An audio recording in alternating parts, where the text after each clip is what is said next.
Alright, good morning everyone. So I'm just going to put this video in Reading with Benjamin playlist. And, I put videos in there. We're not just reading every novel ever, but it's just things that are relative to what I feel the core of what I'm trying to get across to people is about. Like if I put the Aleph reading up, once you figure out what the Aleph is, you'll see, well, that's interesting. That seems like what you see in your third eye. So your third eye is an Aleph. So you're going to have to look really deep into some of the videos that I post and really think about why. But anyway, this one caught my interest in Is Reality a Game of Quantum Mirrors. But the game part, right? Because we're into player character theory on this channel, basically, which denotates non-player characters, which other people, we're basically relatively terming it organic portals, human prison bars, NPCs, matrix people, matrix props, soulless humans, and so on. Soulless beings of the matrix, like the background of the environment. And that there are concretive light nodes and, of high energy and concrescences, which are like spirit humans, and then there are informational vortices, soul humans, and that's very, very basic, but anyway, so this is relative to that. Oh, University of Queensland, look at that, that's where I'm from. I grew up most of my life in Queensland, Australia, Sunshine Coast and Gold Coast. Oh, and I like the trippy visual. Excellent. Looks like this is perfect for the channel, right? Right. A new theory helps explain Schrodinger's cat with a conversation by Peter Evans from University of Queensland. I don't know Peter. Imagine you sit down and pick up your favourite book, you look at the image on the front cover, run your fingers across the smooth book sleeve, blah blah blah. To you, the book is made up of a range of sensory appearances, but you also expect the book has its own independent existence. Now, with the NPC, the non-player character, that's what we're saying that they do not have. There is no independent existence whatsoever with the NPC. Behind those appearances, I may have to put this video out of the Reading with Benjamin into the Organic Portal playlist now. Anyway, so we're saying that, let's keep with this. But you also expect the book has its own independent existence. So what we're saying is that the NPCs don't have their independent existence, and it's like a hive mind, it's a surface virus, it's horizontal, and that spirit is vertical upon the cross of horizontal matter. And that matter itself is lifeless and spiritless, unless spirit is inserted into it. And that's called life force, and then you can delineate to chi, and Taoism even, because they talk about the Tao ball, which would be very similar to a transcendental object Terence McKenna used to always discuss, and the flow of time is endowed by the Tao and everything. Anyway, so when you put the book down on the coffee table and walk into the kitchen or leave your house to go to work, you expect the book still looks, feels and smells just as it did when you were holding it. Its phase state hasn't yet changed, in other words. Yes, we generally expect that from the stupid, monkey, compromised surface virus mind, which is completely baffled and buffooned out by actual reality, because it is, the mind of the matter. It's only the extraction portion. Its functions would be very empty, right? I'm again talking about matter, keep up, right? As this is an energy extraction matrix, there's like a hollow implication, right, for sucking force, yeah? And hence why we call organic portals energy suckers and drainers and energy vampires. There you go. I hope I connected like everything in the last 10 minutes. It's pretty good of me, hey? You should press the like button for that. And donate, because that's how good I was to you. You should be good back. Why not? Anyway, expecting objects to have their own independent existence, independent of us and any other objects, is actually a deep-seated assumption we make about the world. if you have like a soul. I don't think the soulless people even think that. Do you understand? Have a look. I could be wrong, but it appears to me that they don't even think like this. This assumption has its origin in the scientific revolution of the 17th century and is part of what we call the mechanistic worldview. Really? I had no idea that was part of mechanistic worldview. Anyway, the independent existence stuff. Okay, anyway. Mechanistic worldview seems more like an organic portal view, not something about independent existences. Anyway. But I guess in a mechanical world, the thing is of its own mechanics, I think maybe is in that theory. I don't know. According to this view, the world is like a giant clockwork machine whose parts are governed by set laws of motion.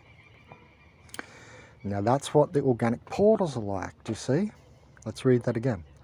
According to that mechanistic worldview, up the top of the page here, mechanistic worldview, according to this view, the world is like a giant clockwork machine, and how many times have I said that? Whose parts are governed by set laws, so not variables. They're saying set, well, you can set a variable, I guess, but constants, and more what appears to us as the illusion of constants anyway, but they're variables. They're variables in the program because change is the only actual big constant, right? Everything else seems to change. All other functions and possibilities and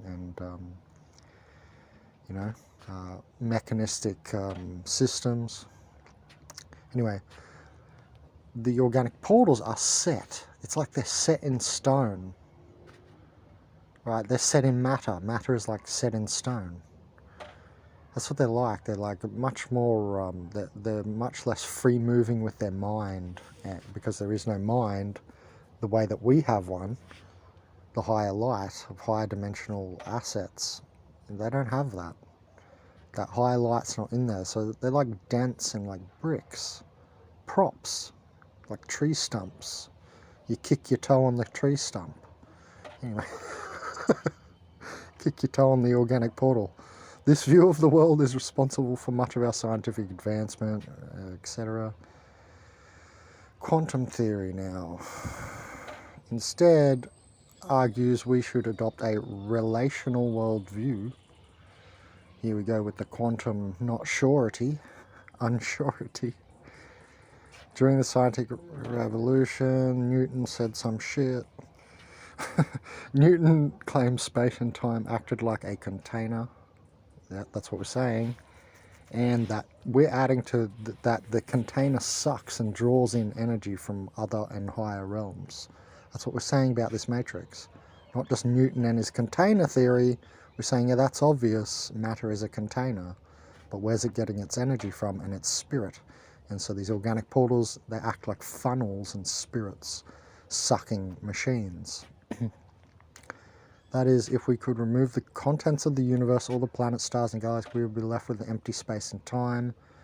Yeah, well, he's done a lower version of what I just said. That was like the stupid way to say it. Whatever your name is. Anyway, Leibniz, on the other hand, claimed that space and time when... Oh, that was Newton. I just called Newton stupid. Hectic.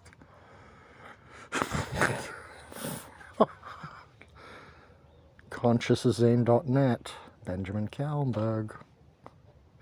Leibniz, on the other hand, claimed that space and time were nothing more than the sum total of distances and durations between all the objects.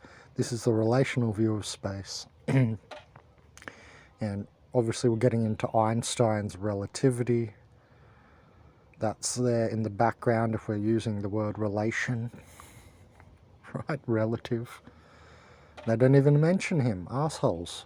These properties of quantum objects and spooky actions at distances and blah blah blah. There's no underlying individual substance that has the properties. Oh, hold on, here we go. These properties of quantum objects are determined through experiment and include position, momentum, energy. Together they make up an object state. Their solid state. Where is it? What is it? According to Rovelli's relational interpretation, these properties are all there is to the object. These properties are all there is to the object. Oh, so he's saying, yeah, okay, there is no like sum total here. That's the frozen object, in my opinion. Anyway, he's saying these properties are all there is to the object. There is no underlying individual substance that has the properties. But Ravelli has to be wrong because we've found holographic theory. And we know everything is coded because everything is made of language. So who is this dark Ravelli who's 100% wrong? Ravelli is a perfect case of an organic portal who will never see past this place, this realm, this plane of existence. Ravelli, my friend, you haven't got it, buddy. You just didn't get born with it, sorry. You can't suck it from me. You can't suck it from Einstein, Newton, or no one else. So let's inspect this organic portal Ravelli's relational interpretation. It looks like a surface virus hive mind relational interpretation on a horizontal basis. There's no substrate or individual substance like, the plenum, right? The plenum which makes the fulcrum have a place to fulcrum from, to have a fulcrum of matter, a ball of matter, or a particle, you need to have the plenum. There must be, every single scientific theory goes to the mono, right? It all goes to, can't explain it, need the magic bit, God. Check it out, every single scientific theory has one hole. Or, today's scientific theory has however many to the power of 20 or whatever holes called black holes. Anyway, I'll let the smart people mull that over. How wrong are they exactly to the power of whatever it is? Their current theory. Anyway, so backtracking for a second. The relational interpretation Ravelli here is putting forth seems like a hive-minded notion that there's, no underlying nothing. There's nothing coming from anywhere and that it's all here. Right, this is what I've said before. I said this like a year ago. This is what organic portals want you to think, that there is nothing but here. Well, because then you put your everything, your spirit, into here and, you don't want to suicide, you try harder or express more energy, in other words, right? So they continually try and do this. It's called scientific reductionism as well. He's reducing. Oh, he's not reducing, is he? Let's read it again. Let's see if you can read words, huh? There is no underlying individual substance that has the properties. There's nothing coming from anywhere else. These properties are all in the object. I'm reducing it to the object, he says. Yeah, right. So how does this help? Hold on. How does this help us understand quantum theory? And I'm pretty much ready to write off, like a broken car that toppled 20 times upon itself, this article. I think it's a write-off after I read Ravelli. Let's have a look though. So we put a cat in the box. I think you all know Schrodinger's cat by now. If you've read any science, they love talking about it. The quantum process is a chance event. See, I told you, this is Organic Portals writing this. There's no such thing as happenstance or chance. And they're contradictory because if you're saying that the object itself has its own governing properties and governs itself and blah, blah, blah, but then a sentence later you're saying there's chance, look at that, it's one paragraph later. I mean, this is how I interpret articles as a genius. I look for the shit. That's the shit, people. That's the crap. Not good, but in the bad way. That's the crap, the poo. Right? You can't say there's chance and then be saying what he's saying up there and what this article's trying to say, I think, is delineate into we don't know. Because the hive mind and the ego doesn't know anything. They're the ones of not gnosis, or to newspeak, unknosis. There is no gnosis. They don't know. They don't feel in that way. You know how when you have an intense knowing, they never ever have that. soulless humans cannot have that intense knowing moment that you have. They don't do it. Look again. It never happens. They're the ones of no gnosis. And it looks to me like they're just trying to confuse everyone again. I knew science would get here in 2010 because they were onto it. In 2010 they had a way. I'm a way shower, right? And then I saw by 2013 science completely lost its way into quantum mechanics. Like it had something in physical, macro physics. Like it had, at least it had a short way. It was not the complete way forever, but they had a way. But in quantum mechanics, we're just lost in it, right?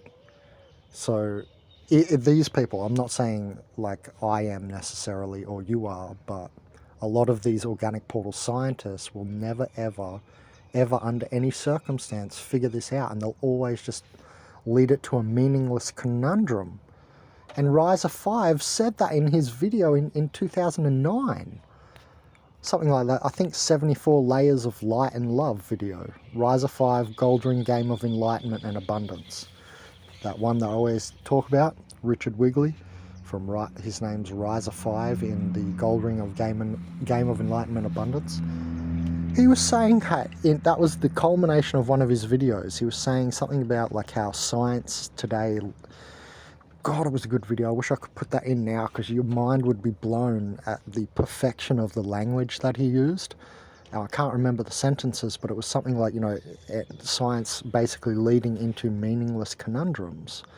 The way that we calculate the worldview and the way that we schematize the world in such thus manner as this article... like just incorrectly, and this is what these organic portals do. It leads to meaningless conundrums every time. Because they're ones of the blind. They're blind and they're deaf, right? And there is no gnosis and so on. So I mean, these people leading us, just because they're a scientist doesn't mean they have a soul.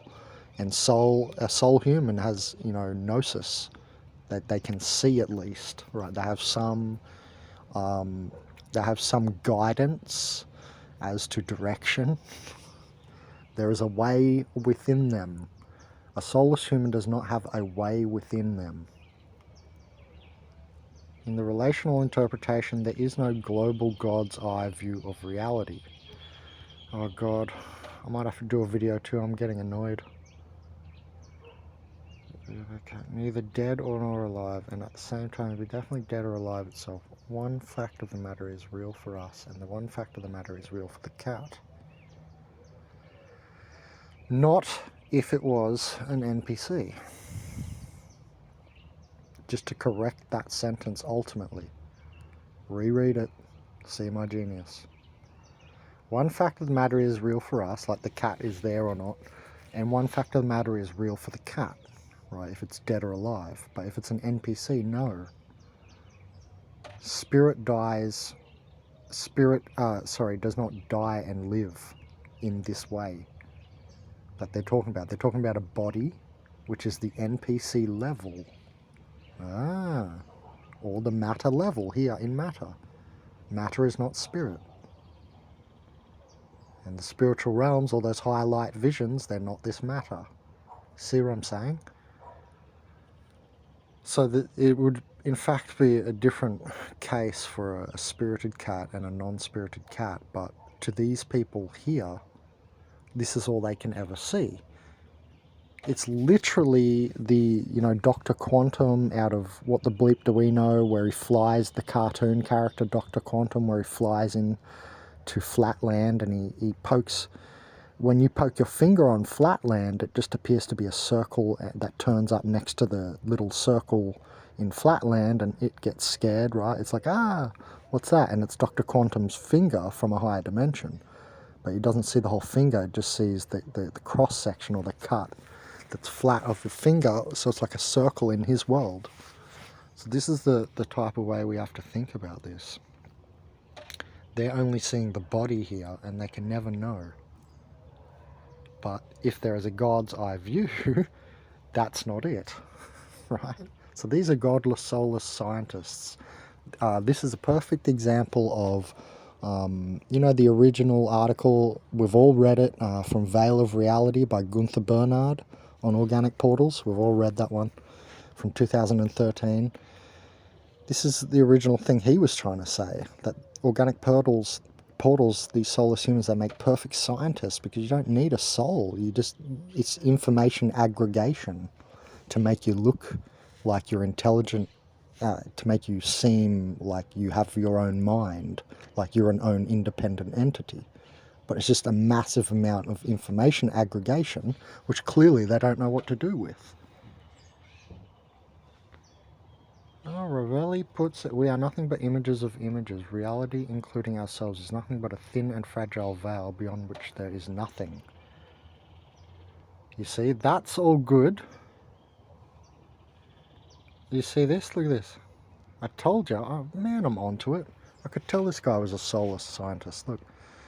Which means he's a, what do they call the people that don't believe in God as well?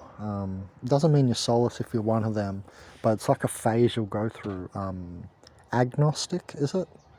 When people are agnostic and they don't believe in anything or don't believe in God or whatever.